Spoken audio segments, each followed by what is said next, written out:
Hi, everyone. I'm Deb Flashenberg. Welcome to Yoga, Birth, Babies, a podcast produced by Prenatal Yoga Center. We will be diving into everything prenatal yoga, birth, and baby related, hoping to inspire, educate, and empower you through your journey into motherhood. Thank you for listening. Hi, I'm Deb Flashenberg, and I'm your host of Yoga Birth Babies. And today we're going to talk about how to handle postpartum visitors and set clear boundaries. I have to tell you, I was not very good at this personally. So when I stumbled upon this article by our guest, I thought, wow, I think more people need to think about this ahead of time, because I hear from my postpartum students a lot of people lamenting that they didn't do this, and sometimes they were put in really awkward situations with visitors. And I thought, let's dive deeper into this. So I have Ruth Gordon-Martin. Let me tell you a little bit about her. She's the founder of CODDLE, an online community that supports and empowers new and expectant parents. One of Ruth's goals of CODDLE is for every new parent to be prepared for one of life's most altering experiences, becoming a parent. Ruth is also a postpartum doula and a wife and a mom of 2 adorable kids.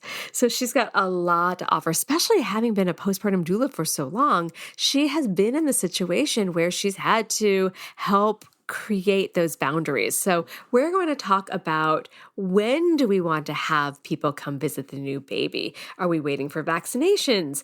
How do we let our friends know that we're ready? How do we let our friends know that we're not ready? Should the new parent be the host? Well, let's give you that a big no. So, and then how to ask people to politely leave when they've overstayed their welcome. So we have a lot that we're going to dive into. And if you are an expectant parent or a new parent, I think you're going to get a lot out of this. One of the best pieces of advice that Ruth gives is really talks about not just preparing for postpartum, but how this is part of that. We don't often think of this as one of those pieces, but this is definitely a conversation to be had with your team ahead of time, with your partner. So before we get to this conversation with Ruth, I just want to share some fun things happening at PYC. So we had a really fun October. We had what I called the Deb's Big Birthday Bash Challenge, and we had students that were coming almost every day. And our big winner, Alicia, came, I'd have to add it up, but she came the most. Sometimes she came twice a week. So it was just really fun. I wanted to celebrate that really fun challenge and how it brought people into classes even more than they probably would have been. And the result where people just talked about how much better they felt in their body and how much more of a community they felt because they were showing up, seeing each other so much. So that was really exciting. Also, we've added another Saturday class. So now we have a 9 and 11 o'clock Saturday class in studio and online. So more options for taking yoga. That's always a good thing. We also at this point now have a fully complete on-demand library. So all of the in-person workshops now have a matching on-demand workshop. I've been trying to do this for well over a year, so I'm so excited that that's finally in place. So you can check all that out, because I know our schedule doesn't always work with your schedule, but we still want to offer you these really important and informative workshops. So check all this out on the website, prenatalYogaCenter.com. And then a little update on our teacher training. So by the time this comes out, we will be almost ready to start our winter online training. Then we have our spring in-person prenatal yoga teacher training. And then we have a postnatal teacher training in May. So lots of good work ahead of you. And then now I always like to take a moment to say thank you. Thank you for being part of this community. Thank you for listening. Thank you for supporting us. If there's a topic that I haven't covered that you want me to, let me know. I'm always in the research mode for finding a topic and a speaker. And if you are a speaker and you think you would be great on the podcast, please fill out the application. I really want to hear from you. And then I ask you a favor as the listener. If you would take a moment to leave a rating and review, it helps people find us, and it helps just share the support and the knowledge. All right, that is enough of me. Let's take a super quick break, and when we come back, please enjoy my conversation with Ruth. If your low mortgage rate has convinced you to stay put in your house for a while, now is the time to protect your home's value. When it comes to prioritizing home improvement projects, your foundation comes first. If you have or suspect foundation damage, the time to call Ramjack is now. Don't let foundation issues devastate the value of your home. Choose the professionals at Ramjack, trained to identify foundation damage and offer permanent, affordable solutions. Schedule your evaluation today at ramjacksc.com. That's ramjacksc.com. Hi, Ruth. How are you? I am fine. How are you? I'm doing great. So I am incredibly excited to talk to you about the topic of how to handle postpartum visitors and set clear boundaries. Because as I was mentioning before we press record, that was a struggle for me. And with my in-laws, with my friends, I think it's in life, but I think a lot of people struggle with this. When I brought this topic up to a recent class of postpartum students, so many of them were like, when is it coming out? So I think so many people can relate.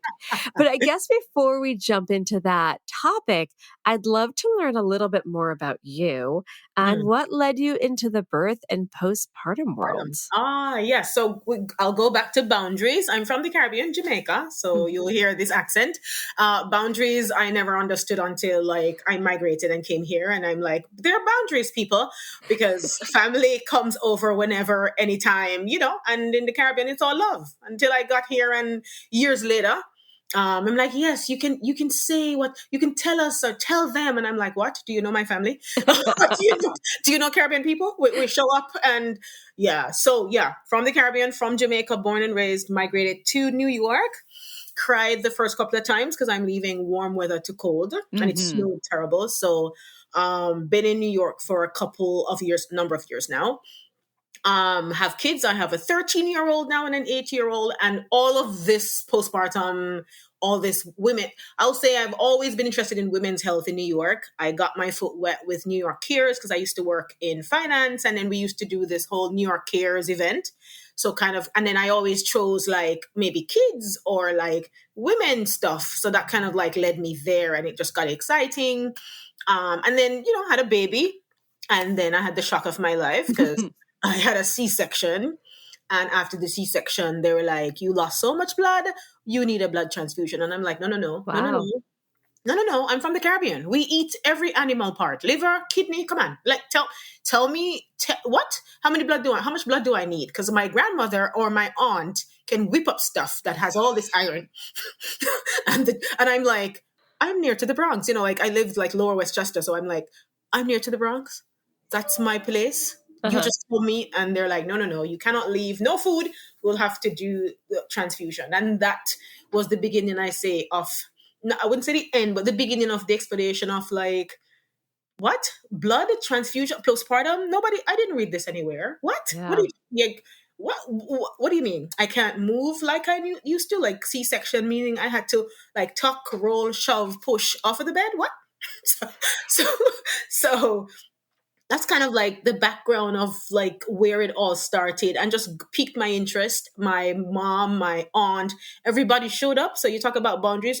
They were fighting to come. My aunt bought a ticket and she's like, I'm there tomorrow, Ruthie. And I'm like, but I'm giving birth. But yeah, she's already here. Oh my goodness. So tell me a little bit, I'm really interested about your postpartum experience. How did that color the way that you work with postpartum and birth folks? Because it sounds, I don't want to use the word traumatic. I'd say probably maybe overwhelming, especially if you weren't thinking it would go in that direction. Wouldn't even, I had a scheduled C-section. So I was just chilling, scheduling, waiting for the day. And then it came. And then I gave birth at Albert Einstein in the Bronx, which is a teaching hospital. So I was greeted with 20 students plus the doctor.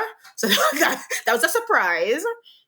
And I think the whole C-section thing, I was expecting C-section, but just the whole blood transfusion, usually you would be out by day 3, day 4, day 5, day 6. I was still there getting agitated. Oh, wow. And then that's when I got introduced to kind of you could go to a family-based pediatrician. And I'm like, who is that person? And they're like, oh, family-based. Well, one nurse mentioned it. She's like, you should choose one. They can check you out and check the baby as well, right? Because, your first visit is to the pediatrician after. And I was like, oh, there's such a thing. never realizing, because I needed to make sure that my blood levels were up. I was like diagnosed now with postpartum anemia. So I think it was overwhelming because I never read anywhere. My mother-in-law showed up with like, and I tell everyone it's, forget what book it was. It was like, say, the Planned Parenthood book on birth, Mm-hmm. right? Nothing, and you go and you know those books, like it looks like a big encyclopedia, right? Right. And this is not far long ago. I mean, 13 years ago, but back then there had more books than, now you can read everything online. But all through this plan, C-section at home, I was just flipping through pages, and the baby will do this and this, but nothing about postpartum and kind of what to expect. So this led me into this new frontier, if you want to call it, of like, if I had help, my mother-in-law showed up, my mom, like my aunt, if I had all this help and soup and stew and all that, but I still felt overwhelmed. I still felt like I missed something. Like, what? Mm-hmm. Nobody, like, what? And the feeling that you go through of the unknown, you'll have all the help in the world, but you're still at night sitting with yourself, right? Mm-hmm. Processing all of this. And so that was it for me. And it just, one thing led to the other. I think I started to complain to my husband, like, but I have help, but I knew this stuff, like you're like, but I knew, but I didn't expect any of this stuff. Never Right. knew, never saw anything about postpartum, didn't know, not even like how to come out of bed after the C-section, like how to take a bath after C-section, like simple things, right? Right. So that led me to where I am now. I'm actually gotten so much of an interest into it, dug deep more into just talking to other women, talking to my friends. Everybody's pregnant. I mean, at one point I was like, should I walk up to her and say, hi, I'm a doula? Like, should I tell her to go read more? Like, you need to know about post, so like that led me now to searching out and finding out more about being a doula, because it's one thing if a crazy woman kind of comes up to you and start talking. It's another thing if, you go politely and said, hi, Deb, I'm Ruth. I'm a doula. Listen to me. Right. Well, let's talk a little bit about some of the postpartum work you do, or maybe even you talk to your prenatal doula clients about setting boundaries ahead of time. So I guess let's start with, when do you advise people to start visiting a new baby? And, there's a kind of a wide range. There's in the hospital, within a few days, within a few weeks. What are your thoughts on when people should start visiting? I always say to start with your partner first, like their pre-baby discussions that you should have. Mm-hmm. And that's one of them, right? Who do we want at the hospital? That's the first thing, right? Do you want your mom, my aunts? Do they need to buy tickets right away? Like start having that conversation between you and your partner. And then that kind of spills over into, I think for me, we're like, I will take care of my family, you take care of yours, right? We need to tag team, but we need to say the same thing, right? Mm-hmm. So who's coming to the hospital, right? And then who comes what day? So I say start with your partner first and set like the boundaries and kind of have the story straight, or have safe words that you want to use just in case we're all together and one family member, like your mother-in-law or aunt is like overbearing enough. Like, no, we want to cut, and we like find the safe word. Mm-hmm. So I would say start with the partner first, and then good old, never too late to say, hey, like my doctor is suggesting we wait a minute. Like you can always use the doctor. Like that's what they're there Bad for. cop, yeah. Be the bad cop. Have the doctor be the bad cop. And it's like we started having conversations, and the doctors maybe, like based on what we're hearing, we want to wait a little bit. Like one person can come and like look at the baby. We could do a video call from the hospital, kind of like getting into that, giving them the options, because they do want to come. They do want to, everybody's excited, right? Mm-hmm. So it's like trying to find the middle ground without being the crazy parents. Do you have a suggestion about how many people at once? And I'm going to throw in there one further question that kind of comes into this. Do you suggest waiting until the baby's had its first round of vaccinations, or it could be just a few people before that? What are your thoughts on how many and when? How many? The closest family. I mean, if the overbearing, your family and you know their temperament, so it's up to you, because it's also your boundary and your headache and your everything, right? Mm-hmm. So you choose who do you vibe with and think you're okay with at least seeing for like 3 hours. And again, it could be like, listen, we're only doing this much time, right? and kind of have 2 people or 3 people come. It's up to you. The vaccination thing, I say it's your comfort zone. I know a lot of doctors kind of tell you to wait. So definitely, if you want to wait, that's fine. I think the baby gets 1 vaccination at the hospital to safeguard against visitors, right? So that could work. That could be that's first round is good as well. So a lot of that I think is just definitely up to you, up to the parents, up to the mom, up to the partner. So really, it sounds like the first piece of advice is to, while pregnant, have a conversation with the partner, lay it out, and then approach the families. I did not do that, and now in hindsight, I wish I had. I had a little meltdown with my sister-in-law and mother-in-law at my son's birth. So for whatever reason, the Jewish religion, 8 days after baby's born, when the hormones drop and everyone's feeling overwhelmed, we had a little party in my house in my 550 square foot 1 bedroom in New York City, and it was just. It was bad. Like, we had an argument of where the bread should go, and they were arguing. And I finally took the loaf of challah and just threw it down. I'm like, it is going here. Like, it was, yeah. So I like the idea of doing this before the overwhelm, before the change of hormones. That is really good. And as you said, like, even if you were there with the bread and people and 500 square feet, have that safe word, right? Like bread, and he come running. Yes, because it was not good. To this day, I still remember just like seeing red and being angry. And I'm like, safe words are good as well. If you can come up with a safe word, because by now you know each other's family members and who's crazy and who's not, right? Yes. All right. So I have a question about visitors. So I did have this, I was in a little bit of an awkward situation once. So I stopped by a friend's apartment to bring some food and to see the baby. And she didn't actually let me in. She had her husband bring the baby to the door. So what are some polite ways to communicate with friends when you're not ready for visitors after the baby was born? Because I was planning on hanging out, and she's like, thank you for the food. Okay, go away now. I say we have this, there's social media. Make a Facebook post. I don't know who's on a part of the Facebook group, IG group. Make a Facebook or IG story. Leave it up, saying, we'll be out of touch for a while, including you. Don't call us. We'll call you. Smart. And if there's a baby shower, you can announce it at the baby shower as well. That listen, that makes sense. We're not ready for visitors. Give us some time. Just be polite. Don't be rude. And I think most people everybody wants to come. It's a new baby, but at the same time, just the way in your tone of saying it, even if it's a Facebook post, if you want to say, or a group, a message, a DM message of all your friends on Facebook or Instagram or whatever, at least let people know these are your intentions. This is what I'm going to do. And as I said, you can always use a doctor or a doula as the bad cop. And that's smart. And and then you'll have people who are like outlaw Josie Wells that will definitely try to show up unannounced, right? So you can always come up with, as you said, like, even if your friend's husband grabbed the food and said, "Baby's napping. Can we do 2 days from now?" Or like a couple, So you can actually have polite ways to not feel like, even if they show up unannounced, be polite about it and say, "Hey, baby's napping, blah blah blah," something. Okay.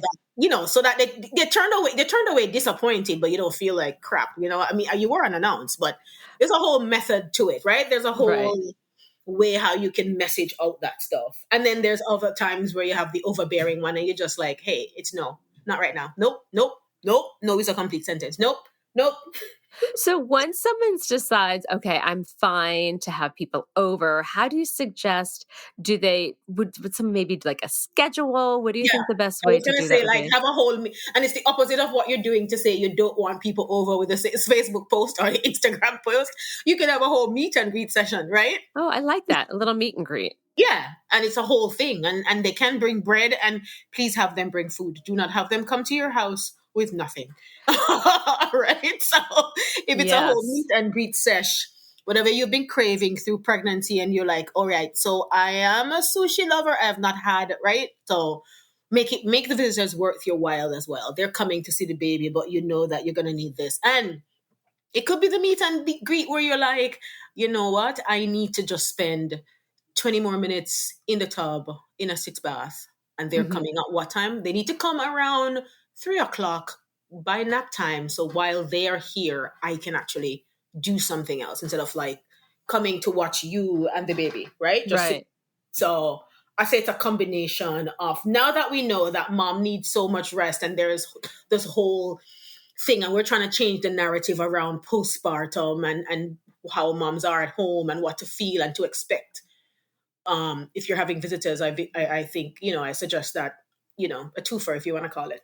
Yeah, no, that makes a lot of sense. So let's talk about setting some rules when considering to have people come to a new baby. I remember we had something, and my husband and I might have gone a little overboard, but we always take shoes off in the house, but we also made everybody wash their hands as soon as they came in. So what kind of rules might someone want to consider when coming to meet a brand new baby?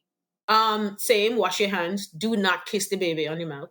Like, do not kiss the baby. Like, so that's a big no-no, I say. And it's like, are people really kissing a newborn baby on his mouth? Really? Yeah. I never would have thought that. Okay. All right. So, no kissing a baby on the mouth, washing your hands. And you want people over that are not judgmental, that are actually there coming for support, not to say, when I gave birth like in 19 so and I always, as I said, throw in the other things of they're coming a twofer, get groceries, get some food, blah blah blah, but a lot of that is no kissing, no hugging, especially even if they're vaccinated, they're still new, and they're all new, right? New to everything, new to virus, new to you, new to clothes. I mean, in New York City, you take the subway, I think people still do it now. You take the subway, you go home, you like take off all your clothes and then take a shower and like, all that stuff. So just imagine if you doing that alone by yourself. Just imagine like you're leaving all that subway or whatever it is and then coming into a house. So definitely take off shoes. It is a custom, and whatever custom there is, freaking adhere to the custom when you go there, right? Don't go there and try to like, I'm here to see the baby, whatever. Yeah, no, we'd actually had people that did not want, my mom's friends did not want to take their shoes off. And we're like, we do shoes off. And it was a little bit. So I guess maybe beforehand, before they come, just say, these are our house rules. Yes. Gosh, I wish I did this. I'm hearing myself say this and I'm like, why didn't I do this? It could have been before you come, these are our rules. Right. And if you feel like you can't follow them, then that's it. Then please don't come. But you have to say it very politely. Very nicely. Nicely. Yeah, please don't come. But now there's Zoom. So if someone's like, I just can't follow that, I need to keep my shoes on for whatever reason, you could say, great, we could do a Zoom meet the baby. Yeah. As I said, the same meet and greet. Or you could buy those little footsie things. Like you could get them at Home Depot. My gosh, that's so smart. Yes, if you do have, and then you can have them at the door. Because not many people, everybody don't want to take off their shoes, but there's a whole... There's like those little booties. There's a whole podcast, I think, or some other New York Times article about your shoes and how much dirt and like germs and everything that he carries around, right? No, trust me. Whenever I like cross into the kitchen with my shoes on, my husband's like, how's that dog pee that you just took across our kitchen? I'm like, thank you. How's the New York City subway that you just tracked through? I just said that. Like you holding on to the subway. And we take these things for granted because you're like, okay, fine, blah, blah, blah, right? Yeah. And then you meet a new baby, and then you think about meet a new baby, and the mom is like, so take off your jacket, your scarf, your this, and you're like, what? And if you think about it, it is. The baby just got home, still new to everything, trying to figure out all this noise, and I'm like, maybe thinking, why am I not back in there? Why am I out here with all these crazy people, right? All right. On that note, we're going to take a super quick break. When we come back, let's talk about family members that have other kids and should they bring them along. All right. So quick break. We'll be right back. All right, so we are back. So what are your thoughts on friends or family that have other kids they want to bring along? Is that a yay or nay when visiting a newborn? Yeah, I think it's okay. I mean, I guess it's up to the friend and you're visiting, but it's okay. I mean, you have to just be careful. Well, younger kids is fine. They're just there to see another baby. right? And maybe the younger kid can be that one that you bring along. They're like, oh, there's a baby, and kind of like start talking with the baby, just have a connection with the baby, a whole different conversation. Remind them not to touch the baby. Remember not to touch the baby. Do not kiss the baby, right? Yeah.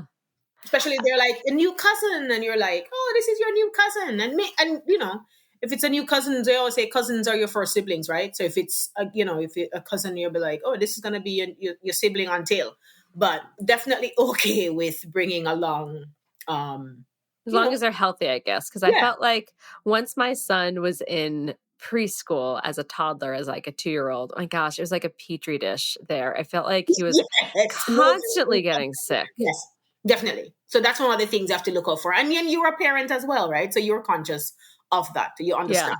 So if the baby, as again, Zoom, if the baby's sick, if your son, if your child is sick and you want to visit, you start with the Zoom and you warm up to, going there. And maybe what it is, you just meet in a park. It's okay. Like that's smart. That's the other thing, you as a mom or a parent, a birthing person trying to drag the mom out of the house. Because sometimes even after birth and you hear the story about you should walk. We don't want to walk anywhere. Like what?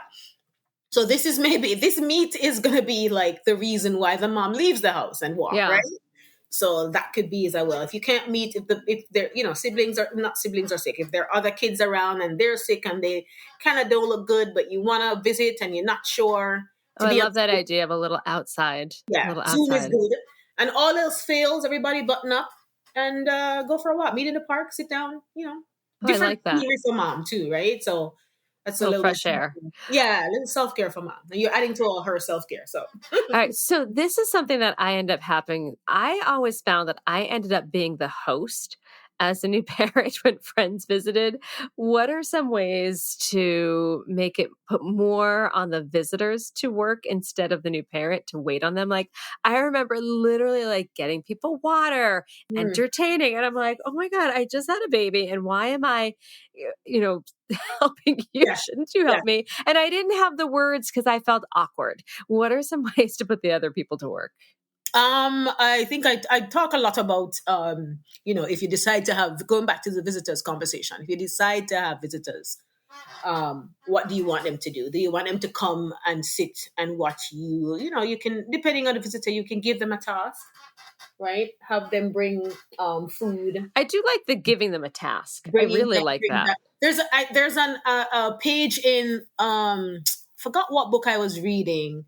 The Art of Breastfeeding by Leche? I forget. The Womanly Art of Breastfeeding by Leche. And there's a page all dedicated to just like a checklist. And it says at the top, like, while we're happy, because breastfeeding moms, like you snack more, you do all this stuff more, right? You need more food, whatever. And it was like something at top that said, while we're happy to see you, these are the things that we would like for you to do if you come to visit us. And it was like simple things. Yeah. Like it wouldn't so much as tidying up. It's just pack out the dishwasher, like the little things. So you can actually just assign if they're coming. But how do you say that? Like, I just felt like it depends on the tone of it depends on the friend who's coming. Your mother-in-law is coming, and then there are different versions of mother-in-law. I had a great mother-in-law that lived with me for 2 years. So and I say that all the time. That is amazing. My eyes just went out of my head and my eyebrow. Like that's a special relationship. I'll tell her to listen to this podcast. I'm like, she came and lived with us for 2 whole years. When she was, my husband was like, oh, Ruth, this is how I grew up. And I'm like, shut up. Because she was just doing. And he was just walking around the house reminiscing on his childhood, right? My mom is here. Like he went as... My daughter was, I don't know, 2 months. I think he went to 6 or 1 year old because he just went right back down to being a kid all over again. So mother-in-laws, some of them want to come. Some of them are on tippy toes, not sure. And some of them are so used to being homely, doing, give them a freaking task. They're just waiting for you to say it. So as a postpartum doula, have you ever been at someone's house when you saw that boundary hadn't been set, and then as the postpartum doula, you kind of put the bad cop hat on? You're like, okay, visitor, why don't you do? Yeah, definitely. Definitely. I've done that before. And I just go, I talked to the mom because she's coming to me. And I was like, all right, mother-in-law. And I'm the neutral party in this. So I'll go to Right. her and I was like, hey, mom is learning, give her some time. We know how it's done. We understand. Even my mother-in-law looked at me and called me a new age mom. And I knew what she meant, right? Yeah. You new age mom. So the same kind of thing, like, had a conversation with the mother-in-law and said, give her some time. We're all learning. Like, it's a learned skill, right? We weren't born a mother, just like you learned. She has to learn herself. Give her some time. If you have any questions, come to me, ask me, I'll help her. Tell me and I'll tell her. So it was like me in between the mom. She had twins, and then she was struggling with breastfeeding. She was also a doctor. So she was like battling with the fact that I'm a doctor. She was an immunologist. So I'm pediatric immunologist. Like, I deal with kids all day. And now I'm pregnant. I had my kid and twins and I can't breastfeed. And I'm like, Well, it's different. It's very different. Exactly. But there's a whole thing in her head. And then on top of that, a mother-in-law who is like, or someone in the house saying all this stuff. So definitely me going in.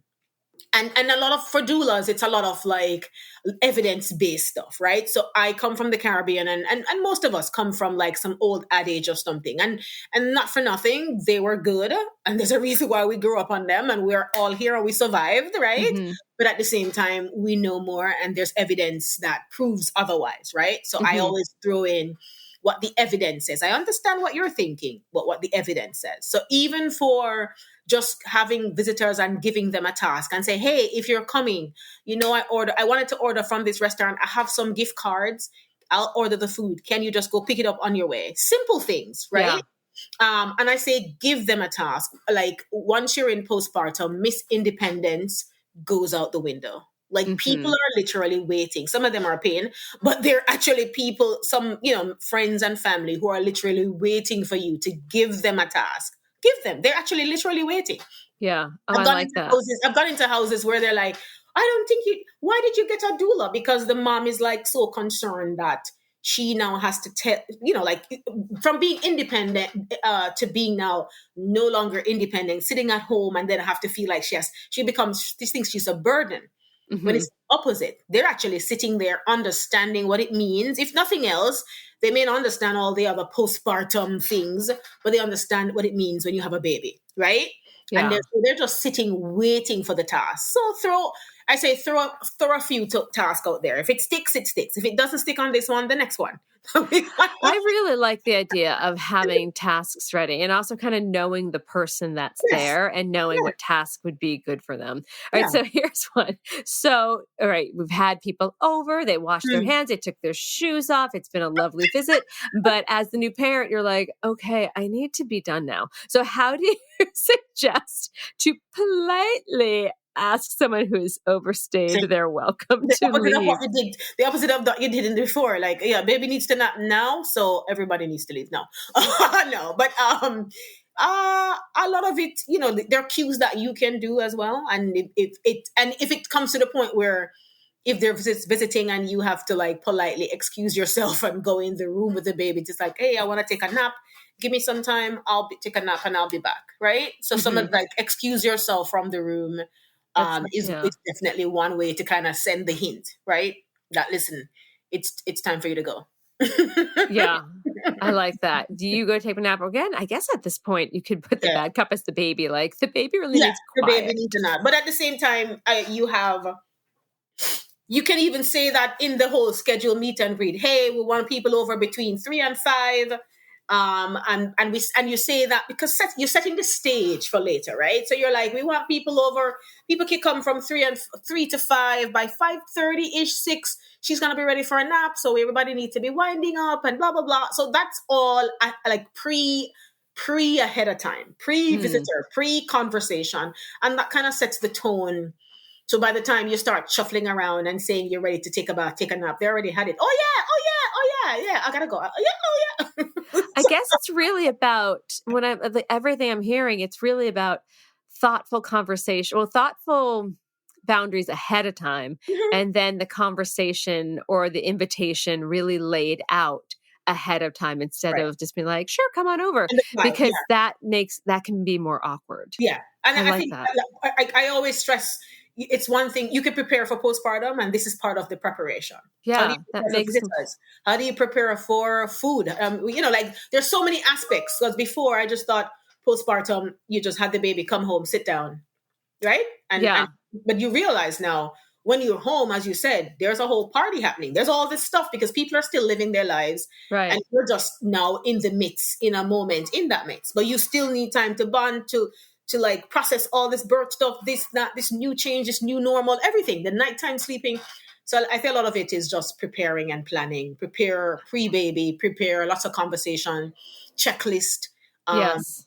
it's more than just like the baby shower and going to Target or whatever, Amazon Baby, and look at all the registry stuff. We moms and we women, the birthing person, we can all prepare for postpartum, prepare for visitors, prepare for what to say, how to handle them, prepare for tasks, prepare to give them tasks. This makes so much sense because honestly, when I talk to my prenatal students we talk obviously about preparing for birth, but then I say you have to prepare for postpartum. And I have never thought to prepare for how to handle visitors. I've talked about, do you have a therapist that you may want Right. to be in touch with? Do you have a support Breastfeeding. group, Yes. lactation consultant? Yes. Yes.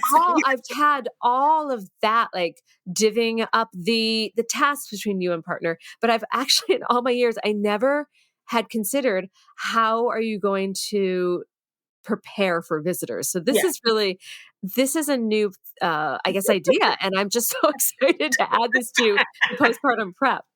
Yeah. But we don't think about it, right? Because as I No. said before, think about it. You already said the other ailments you're thinking about, the breastfeeding, the support, the pelvic floor therapist. I say, Yes. the village that people are always like, where's the village? Are they going to come? No, the village means you created your own village. Like the new age village, Yeah. right? Is to create your own village, which is all these people do this. And a part of that is preparing for the visitors who are coming. They're the village, they're coming. But how do you kind of get in that rhythm, as you said, to make sure that you're happy with them coming and you're not like after they leave you're like, oh my god, what the hell, Yeah. This is really giving me a lot of food for thought, and I'm excited that we've had this conversation. Okay, we're going to take another break.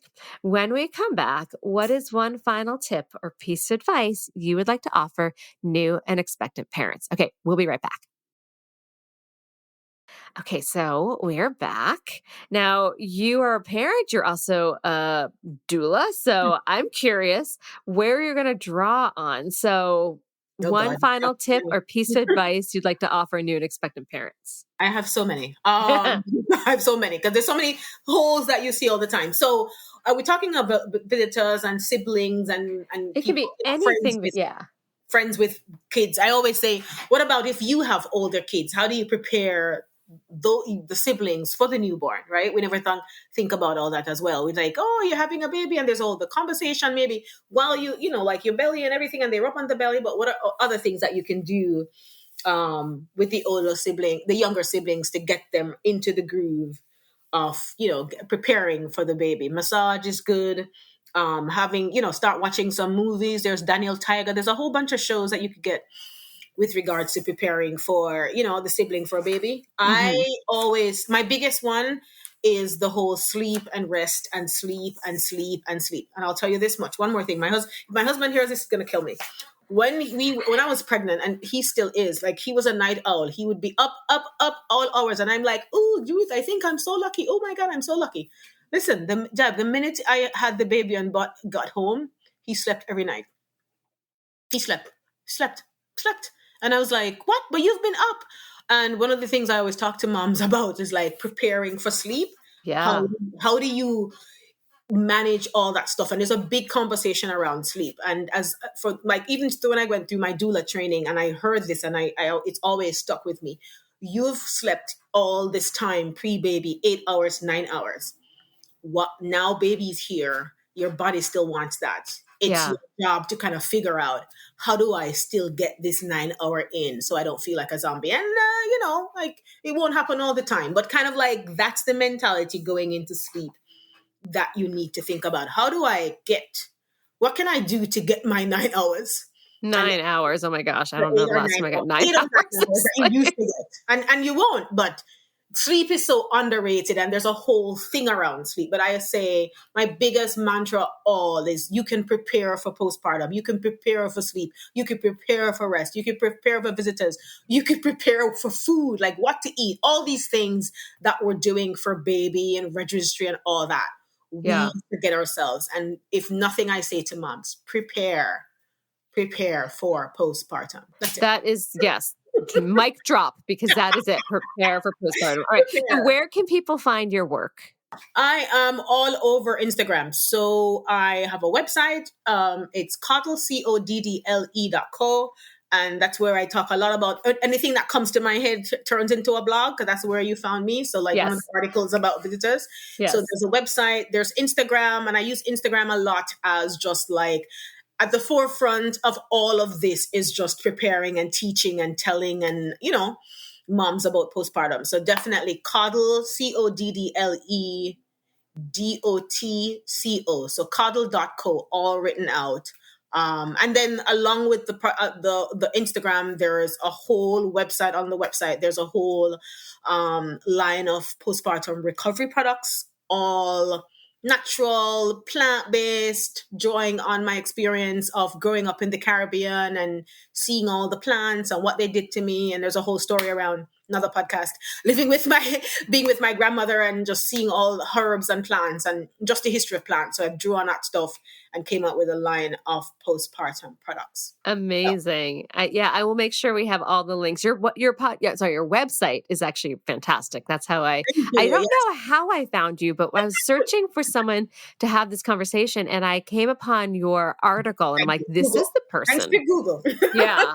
Well, it's really been quite a joy. So thank you, Ruth, for sharing your knowledge. I know our community is going to get a lot out of this. Thank you. Thank you for having me, and thank you for, searching and finding me. This has been an episode of Yoga Birth Babies, produced by Prenatal Yoga Center. You can catch us on Facebook, Twitter, Instagram, and Periscope. I'm Deb Flaschenberg. Thanks for listening.